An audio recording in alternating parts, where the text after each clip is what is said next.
Hey guys, Ben here and welcome back to another video. Today we're going to be talking about the confirmation of an upcoming Elseworlds DCU project, and also we got some news in regards to when Superman will return beyond the Superman film. So if you do go on to enjoy the video, please be sure to leave a like and a comment and subscribe and turn on notifications so you don't miss any future videos later this year. Okay, so James Gunn took to threads just 5 days ago and he said 1 year ago today, in Svalbard, which is in Norway, faster than a speeding bullet toward July 11th, 2025, and he posted a photo of Superman's boots in the snow. It's a great photo. It was a great teaser for Superman. Obviously, we're going to get lots more content as we head towards the release this July. Currently, when I'm recording this video, it is March the 6th. So that means we're not that far away, guys. Like, we are getting closer and closer. And I will say, I'm probably going to be lucky enough to watch the film early, so please be sure to subscribe to not miss any content to do with Superman, because I know we're all really excited to see Superman. But in response to that post on Threads, some people were asking questions about the DC Studios intro and is it going to be used for Elseworlds projects, and James Gunn gave some definitive answers about everything that's going on to do with the DCU main timeline and also the Elseworlds projects. So someone asked, James, if this DC Studios intro that we've all seen online is only going to be used for DCU projects, then why was it used on the Christopher Reeve Super/Man documentary? And so James Gunn replied to this saying, it's not only used for DCU projects, it is used for all DC Studios projects, not just DCU projects, but we're currently creating a slightly altered version for Elseworlds projects. So that's confirmation from James himself that yes, Super/Man had the normal DC Studios intro, but for upcoming DCU Elseworlds projects, they're going to be creating a slightly altered version for those specific films and TV shows and animated films and things like that. So that is confirmation of that. And someone else asked him, and this is what we need to talk about in this video. So he says, hi James, just wondering if Starfire will be in the DCU Elseworlds or currently undecided.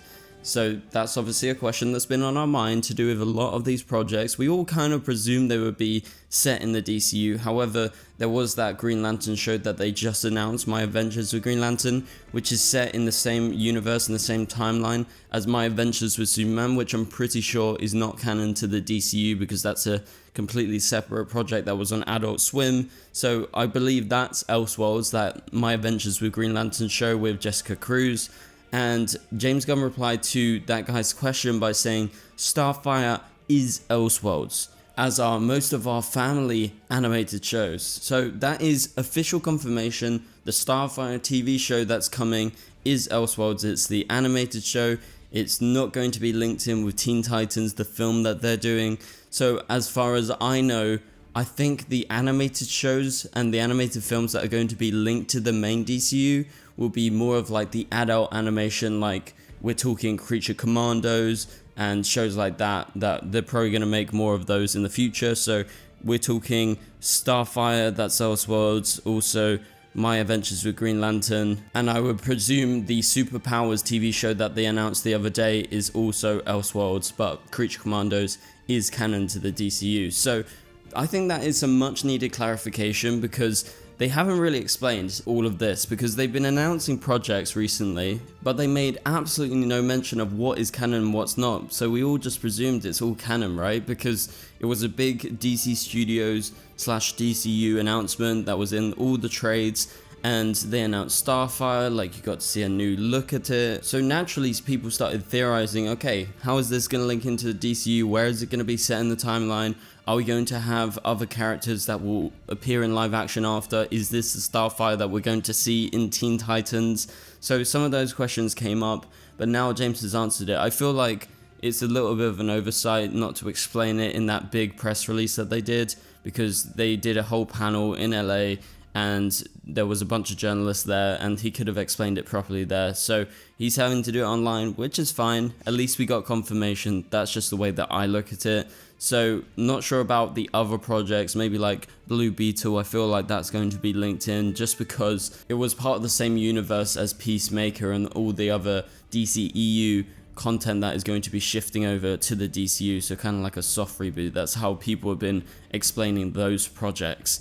So let's talk a little bit about Elseworlds before we move on to the next couple of main points in this video. So with the confirmation that Starfire and their other family animated shows are Elseworlds, this opens up the door to a lot of different projects. Now, you guys know I'm a huge Arrowverse fan, and I am a big advocate for Elseworlds projects because I think The Batman is one of the best films DC has ever made. Also, Joker #1 was one of the best. Yeah, Joker 2 wasn't as loved by everyone, but I really liked it. And so I think there is a lot of value in having different projects that are not necessarily linked into the main timeline. So I'm happy they're not afraid to do this straight away, because this will make them a little bit different from what the MCU has done in the past. Yes, you have Venom and everything that was like quite a bit separate for a while, but then it got linked in with post-credit scenes and things like that.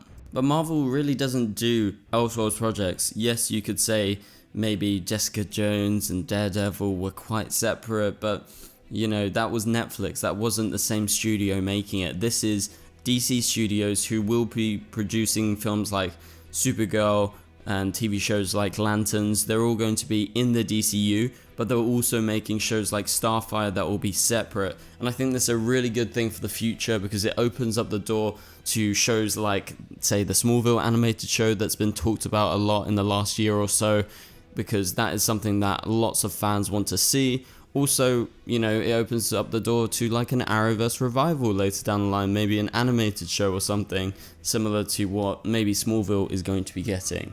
So that does it for that part of the video. Let's move on to Superman, because David Corenswet has said something very interesting, because he says his DCU return after the Superman movie isn't guaranteed. So let's break this down. Let's talk about this, because we're all presuming Superman will return beyond just the Superman film. So I want to go through his comments and see what he had to say. So in an interview with Esquire, Corenswet played coy when asked about Superman's future, which I find very interesting, because I feel like it's definitely going to happen. And I don't feel like Superman's going to be a total bomb or a total flop. I think it's actually going to do pretty well. It depends on how much money it makes. But I think if it just even breaks even, does half decent, I think he will definitely come back. So, asked about how he imagines Superman in the future, the actor didn't provide many details about what's to come in the DCU. He said, and I quote, "I don't think it's up to me to answer that," he started, "and it's up to James Gunn, who has a terrific imagination.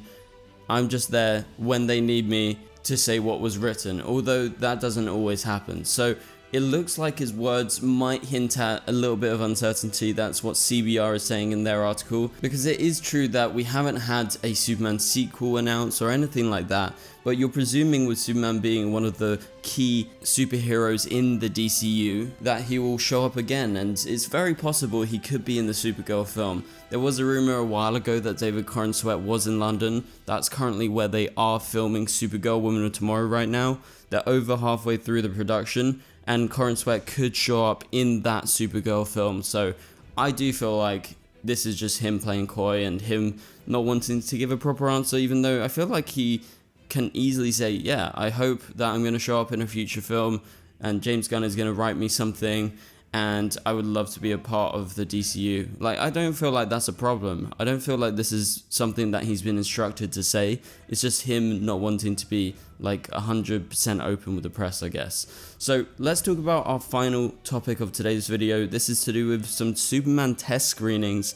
And again, you have to take this with a big grain of salt, because this is just from a couple of sources and it's not from the trades or anything like that. This is from Heroic Hollywood. No offense, but you know, you can't take this as 100% certainty, but they start like this. It's no secret that the entire fate of the DC universe on the big screen going forward rests on the shoulders of Superman performing well at the box office, but I must add, it needs to do good with the fans, and people have to like the film. If they don't like the film, why is anyone going to want to come back and see Superman again? So during an appearance on the Hot Mic podcast, Jeff Snyder, who obviously is more like a scooper / journalist, revealed that the DC Universe movie is actually doing terribly, and that's the word they use, following its recent test screenings.